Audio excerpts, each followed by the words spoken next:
For more than 20 years, the FBI was hunting the most dangerous spy in America. Without realizing, he worked right down the hall. His name was Robert Hanssen, a counterintelligence agent, a family man, a devout Catholic, and for over 2 decades, he systematically betrayed his country, selling America's most guarded secrets to Soviet and Russian intelligence.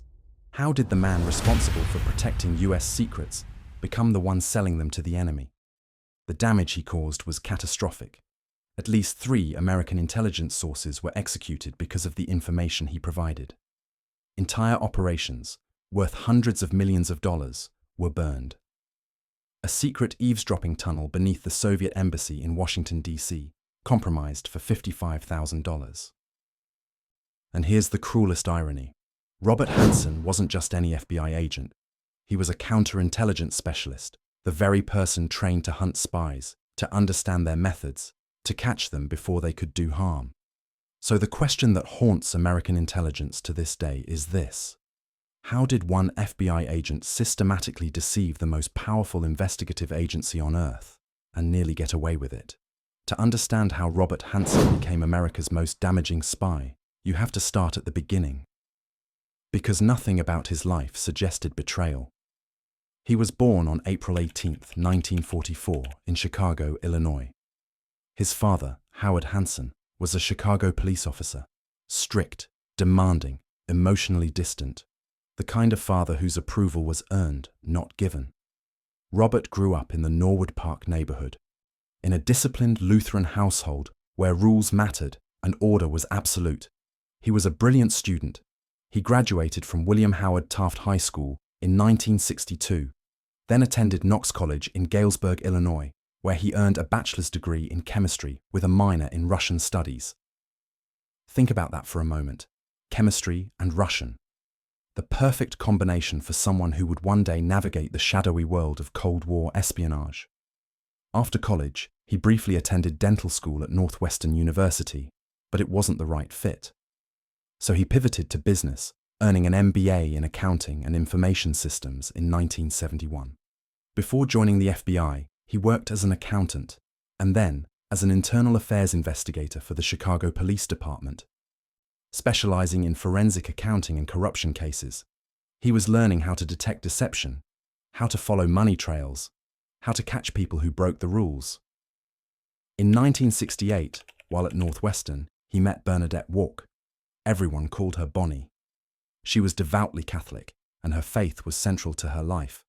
Robert converted to Roman Catholicism to marry her, and together they became deeply involved in Opus Dei, an ultra-conservative Catholic organization that emphasized strict moral discipline and religious devotion.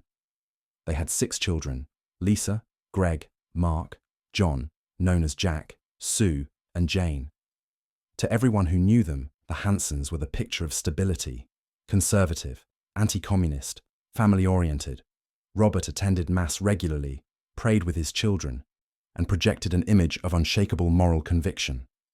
And then, on January 12, 1976, Robert Hanssen was sworn in as a special agent of the Federal Bureau of Investigation. Nothing about Robert Hanssen suggested a traitor, but the man trusted to find spies mattered because he knew exactly how spies were caught. Hanssen started his FBI career in Gary, Indiana, an unremarkable beginning. But in 1978, he was transferred to New York City, assigned to the counterintelligence unit targeting Soviet operations. This was the heart of Cold War espionage. He was given access to sensitive information, surveillance methods, informant networks, ongoing investigations into Soviet intelligence activities on American soil. And in 1979, something inside Robert Hanssen shifted. He walked into a Soviet trade office in New York and delivered a package. No handler, no ideological manifesto, no grand speech about the failures of capitalism or the superiority of communism, just secrets. For cash. Inside that package was information that revealed the identity of an FBI mole working inside Soviet military intelligence, the GRU. The man's name was Dmitry Polyakov, a high-ranking Soviet general who had been secretly feeding intelligence to the United States for years. Hanssen didn't know it at the time, but he had just signed Polyakov's death warrant. The general would be executed in 1988. Over the next 2 years, Hanssen sold classified documents for about $20,000. He provided details on FBI bugging operations, lists of suspected Soviet agents, counterintelligence techniques, anything that could fetch a price. And the FBI never noticed. This was only the beginning, and the system designed to catch him had already failed. By 1981, Hanssen had transferred to FBI headquarters in Washington, D.C. He was assigned to the Budget Unit, then moved to the Soviet Analytical Unit, where he analyzed counterintelligence data from across the Bureau. He wasn't just reading classified reports anymore. He was shaping the FBI's understanding of Soviet operations. He was promoted, trusted, given higher clearances. By the 1990s, he was supervising foreign counterintelligence squads. From 1995 to 2000, he was detailed to the State Department's Office of Foreign Missions, overseeing diplomatic security, but he maintained access to FBI classified systems. Every promotion gave him more access, every clearance opened another door, and every door led to secrets he could sell. The more power he gained, the more damage he could do. But in 1981, something unexpected happened. His wife, Bonnie, discovered classified documents hidden in their home. She confronted him, and Robert Hanssen, the man who had betrayed his country for cash, broke down. He confessed, not to the FBI, but to an Opus Dei priest. He promised to stop. He donated the money he'd earned to charity, as if that could absolve him of what he'd done. For 4 years, he kept that promise. Not because he feared getting caught, but because of guilt. Because his wife knew. Because the weight of his double life had become unbearable. But guilt fades. And by October of 1985, Robert Hanssen was ready to betray his country again. This time he contacted the KGB, Soviet State Intelligence. He sent an anonymous letter offering his services for $100,000. He used an alias, Ramon Garcia. And when he returned, he was smarter, colder, more calculated. In his first communication with the KGB, Hanssen did something unforgivable. He disclosed the identities of 3 KGB officers who were working as double agents for the United States. Their names were Boris Yuzhin, Valery Martinov, and Sergei Motorin. Yuzhin was arrested and imprisoned. Martinov and Motorin were recalled to Moscow, interrogated, and executed. They were shot for treason because a man they had never met, whose face they would never see, had sold their names for money.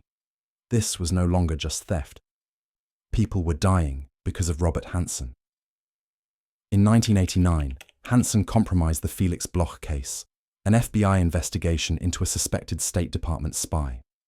He alerted the KGB that Bloch was under surveillance, and the operation collapsed. Bloch was never prosecuted, but the damage was done. And then came one of his most devastating betrayals. Hanssen revealed the existence of a multi-million-dollar FBI technical operation, a secret eavesdropping tunnel constructed beneath the Soviet embassy in Washington, D.C. The tunnel had been designed to intercept Soviet communications, to give the United States a critical intelligence advantage. Hanssen sold it for $55,000. Throughout the late 1980s and early 1990s, Hanssen delivered approximately 6,000 pages of classified documents and dozens of computer disks to Soviet intelligence.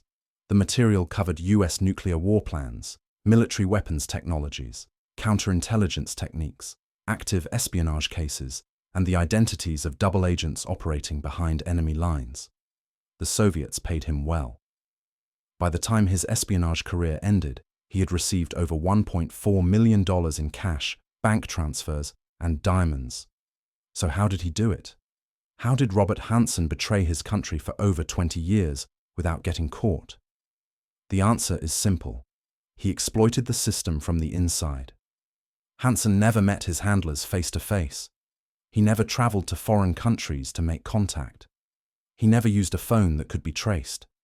Instead, he used dead drops, clandestine exchanges at public locations where he would leave classified materials in plastic bags, hidden beneath footbridges, or taped to utility poles. His favorite site was Foxstone Park in Vienna, Virginia, a quiet suburban park where joggers and dog walkers pass by, completely unaware of the secret's changing hands. He used chalk marks and thumbtacks as signals to indicate when a drop had been made or when money was waiting. He communicated through encrypted letters, using codes, adding 6 to dates and times to obscure meeting schedules. He operated under multiple aliases: Ramon Garcia, Jim Baker, G. Robertson, Graysuit, B. And most damaging of all, he had access to the FBI's automated case support system, the ACS database. This system contained information on every active investigation, every suspect, every ongoing counterintelligence operation. Hanssen searched his own name in the system. He searched his home address. He searched the locations of his dead drops. And because there were no audits, no oversight, no internal checks, no one ever knew. He hacked into his colleagues' computers. He installed unauthorized software. He removed classified materials from secure facilities without triggering alarms. He stored his espionage earnings in personal bank accounts, but he didn't live lavishly. He didn't buy sports cars or vacation homes. He kept a low profile, blending into the bureaucracy, hiding in plain sight. But someone, somewhere, finally noticed something was wrong. The problem for the FBI was this: they knew there was a mole. They just didn't know who it was. In 1994, CIA officer Aldrich Ames was arrested for espionage. Ames had been selling secrets to the Soviets since 1985, the same year Hanssen resumed his activities. When Ames was caught, the FBI assumed the leaks would stop. But they didn't. Operations were still being compromised. Double agents were still disappearing. The Felix Bloch case, the embassy tunnel, these breaches couldn't be explained by Ames alone. There was another mole, and the FBI had no idea who it was. For years, the investigation focused on the wrong suspect, a CIA officer who had nothing to do with the leaks. The FBI chased shadows, wasted resources, and came up empty. Then, in the year 2000, everything changed. A Russian defector approached US intelligence with an offer. For $7 million, he would provide a classified KGB file on an American spy, codename B. The file didn't contain a name, but it contained something just as valuable: a voice recording of the spy communicating with his handlers, a partial fingerprint, and a quote, a line from General George Patton that only one person at the FBI ever used in correspondence. Voice analysts compared the recording to known FBI personnel. The fingerprint was run through internal databases, and when the pieces came together, they pointed to one man, Robert Hanssen. The FBI moved quickly. They couldn't arrest him immediately. They needed evidence, proof of active espionage that would hold up in court, so they built a trap. In December of 2000, over 300 agents began round-the-clock surveillance of Hanssen.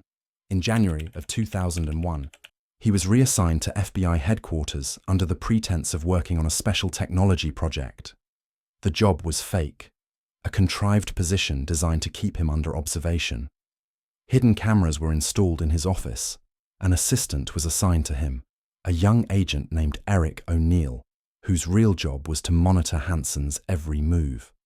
O'Neill befriended him, gained his trust, and when the moment was right, he copied the contents of Hanssen's Palm 3 PDA, a handheld device that contained encrypted files, passwords, and communications with Russian intelligence.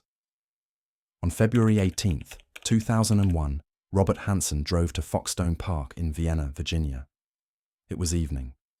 The park was quiet. He walked to a footbridge, reached beneath it, and placed a plastic bag containing classified documents. He turned to leave. And that's when FBI agents emerged from the trees. They surrounded him, weapons drawn, voices sharp and commanding. Robert Hanssen looked at them, smiled slightly, and said, "What took you so long?" Robert Hanssen was indicted on 21 counts of espionage and conspiracy. Initially, he pleaded not guilty, but facing the death penalty, he made a deal. On July 6, 2001, he pleaded guilty to 15 counts of espionage and 1 count of conspiracy. In exchange, the government agreed not to seek execution. He would cooperate with investigators, provide a full debriefing, and reveal everything he had done. On May 10, 2002, he was sentenced to 15 consecutive life terms without the possibility of parole in the U.S. District Court for the Eastern District of Virginia. On July 17, 2002, he was transferred to ADX Florence, a supermax prison in Colorado designed to hold the most dangerous criminals in America. He was placed in solitary confinement, isolated from other inmates, with no hope of ever leaving.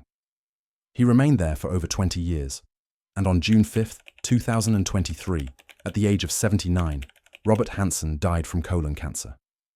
But the damage he caused lived on. At least 3 intelligence sources were executed because of information he provided. Operations valued at hundreds of millions of dollars were destroyed. US nuclear strategies, military technologies, and counterintelligence methods were exposed. The intelligence advantage America had spent decades building was eroded, piece by piece, dead drop by dead drop. And the most haunting part? The FBI's own internal review revealed that Hanssen didn't beat the system alone. The system helped him. In 2003, the Department of Justice Office of the Inspector General released a report detailing the institutional failures that enabled Hanssen's espionage. There were no mandatory polygraph tests for FBI agents, no financial disclosure requirements, no audits of the ACS database to track unauthorized searches. Supervisors ignored rule violations. Security protocols were lax. The FBI was so focused on external threats, foreign spies, terrorist cells, that it never considered the possibility of betrayal from within. The report made 21 recommendations. Mandatory polygraphs, enhanced financial monitoring, dedicated counterintelligence units to hunt insider threats, stronger database audits. Many of those reforms were implemented after September 11, 2001, after the world had already seen what happens when security fails. Robert Hanssen's story is more than a crime. It's a cautionary tale about the nature of trust, the limits of loyalty, and the vulnerabilities that exist within even the most secure institutions. He wasn't a foreign agent who infiltrated the FBI. He was the FBI. He took an oath to protect his country, and then he spent over 20 years systematically betraying it, not for ideology, not for political conviction, but for money. He was a spy hunter who became the spy, a man entrusted with America's most sensitive secrets who sold them to the enemy. And he did it because he could, because the system trusted him, because oversight was weak, because no one imagined that someone so close to the center of American intelligence could be working for the other side. Compared to Aldrich Ames, who spied for the CIA with similar motives, Hanssen's FBI role gave him something far more dangerous: the ability to sabotage counterintelligence operations directly. He didn't just steal secrets, he dismantled the very mechanisms designed to catch people like him. His case forced the US intelligence community to confront an uncomfortable truth: that the greatest threat to any system is not the enemy outside, but the person trusted most inside it.